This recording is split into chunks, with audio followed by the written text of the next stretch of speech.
you very, very much for giving us that overview and also the optimistic statement in terms of the contribution that Bangladesh is planning to make, as you say, despite the fact that you have not historically had as many carbon emissions as elsewhere. I'd like now to give the floor to Faisal, who joins us from Mogadishu. Faisal is an inspiring young man who has, from the very start of his life, campaigned on various environmental issues in Somalia. I know waste management, environmental conservation, deforestation, alternative energy consumption. I always think of Somalia when I think of wind power, because you have the windiest coastline in the world, and it would be wonderful to think that Somalia would be a real leader in terms of wind generation in years to come. And Faisal, I think you're going to give us an update on your sustainable city and community vision, your vision to help Somalia achieve the sustainable development goals, and we all look forward to hearing from you. Thank you, Faisal. The floor is yours for another 5 to 10 minutes.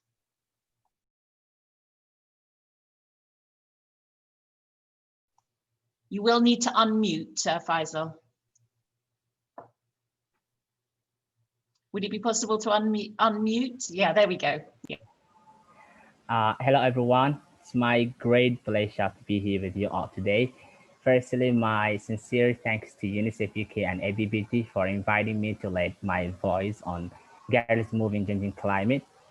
For your Highness Harriet Baldwin, thank you for your commitment to girls' education and for advocating at such a crucial time in our world.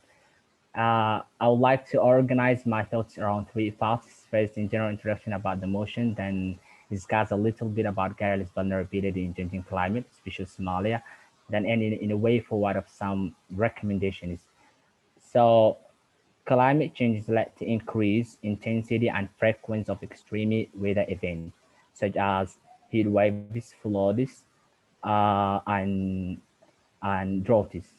So a study made by Center for Universal Education on droughts in Botswana, Somalia, Ethiopia, Zimbabwe, Kenya, found that drought multiplies the development challenge faced by community. And these include food insecurity, water scarcity, loss of livelihood, and disruption of education system. In Somalia, we have already seen this climate change on the effect of climate change on the environment and the people. These crises have unbearable phenomenon of people's life. For instance, a couple of months ago, Beledweyne, a town in southern Somalia, is submerged by flood water after River Shabelle passed its banks. Main marketplace, general hospital, schools, and landmarks have been submerged. Hundreds of families have been displaced. Thousands of students have been experienced to be out of school. Girls are the most affected people in the community, while their learning have been seized, and this results to become a breadwinner, household maidens, as well as early marriage. 10 years old Yasmin, that she was said that she was thrilled to be learning again, seeing her friends and teachers, but after only 3 weeks that they had floods that forced their school to shut again. She said that she was really sad. She told me that children in other regions of Somalia were learning and gaining valuable knowledge, while she was angry and struggling on the outskirts of the town. So that floods are devastating children's education. We know from experience that it takes quite some time to rebuild school. The longer children, especially girls, are out of school, the less likely it is they will return. So they are put to work instead or run the risk of being married off.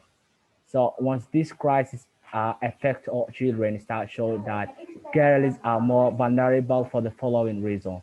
In times of crisis, girls are often forced to drop out of school or miss classes because girls are often enlisted to take care of family members or to help with domestic chores such as cooking, cleaning, or finding water.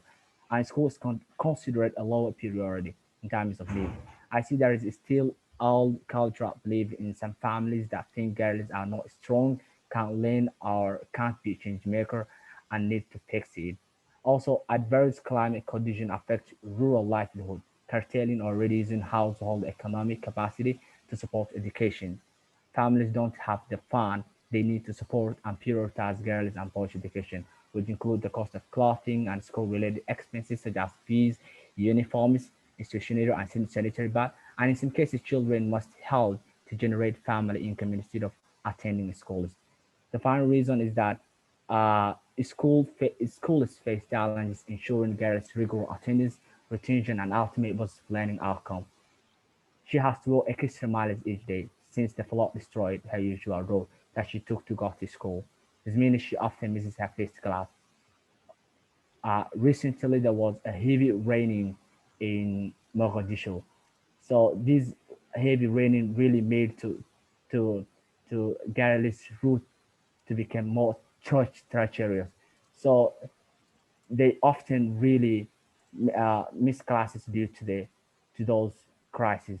In Somalia, and even in Somalia, children frequently didn't attend class or drop out of school for various reasons, including the inability to focus in class due to lack of food. As a result of drought, studies showed that 67 primary schools were closed, which affected 14,000 children. So that in 2021, the UK government will host the International Climate Summit, a conference of the past 26, where world leaders will convene to discuss actions on tackling the climate emergency. The Prime Minister has made clear that providing 12 years of quality education is a top priority, especially for girls who are denied this right every day. So I'm calling on the UK government to seize the opportunity it has as a host of COP26 to take decisive action to stop climate change, undermining the right to education and strengthening education's role in the global climate response, and also to recognize that children and young people are effective and important agents of change and meaningful involve them in decisions that affect them. The UK must create opportunity in the lead up to COP26 and at the summit itself to harness in a diverse and inclusive manner children and young people learning, consultations, and influence on climate change policy and practice, uh, and even to redesign funding aid models, education sector plan, as well as girls' education program in order to proactively address children posed by climate change. And this is not funding after the crisis occur, but including consideration at design stage. Even to invest female education by increasing number of female teachers and principals in the school as they integrally take part in the enrollment and retention of girls in the school, to change the bad narrative of male power and male dominated society through awareness. At household level, household can have income generating activities such as producing poultry and market gardening and even microeconomics. So I would like to conclude that I would say girls' education is crucial to reach sustainable development goal. They can be integral part in the fight of climate change. A wise man once said, if you educate a man, you educate an individual. But if you educate a woman, you educate a family and whole nation. So let's work together to ensure 12 years of quality girls' education. Thank you. Thank you so much, Faisal. It was wonderful to hear you advocating on behalf of girls, not only in Somalia, but around the world, and the importance of making sure that we broaden education to everybody. I think it would be good now to hear from Joanna Ray, who's the Director of Advocacy for UNICEF UK. And then in about 5-10 minutes, I'm going to come to parliamentarians first to enable a question session. But first of all, I'd like to give the floor to Joanna. Overall, all yours. Thank you, Harriet. And UNICEF UK is really delighted to co-host this event with the APPG, which comes at a really timely moment. I'd also just like to thank Dr. Hook and Faisal for their contributions. It's, as always, just so important to hear your expert perspective, and it's a reminder, we're having these conversations in London or New York or indeed Glasgow next year, that they really need to be grounded in the reality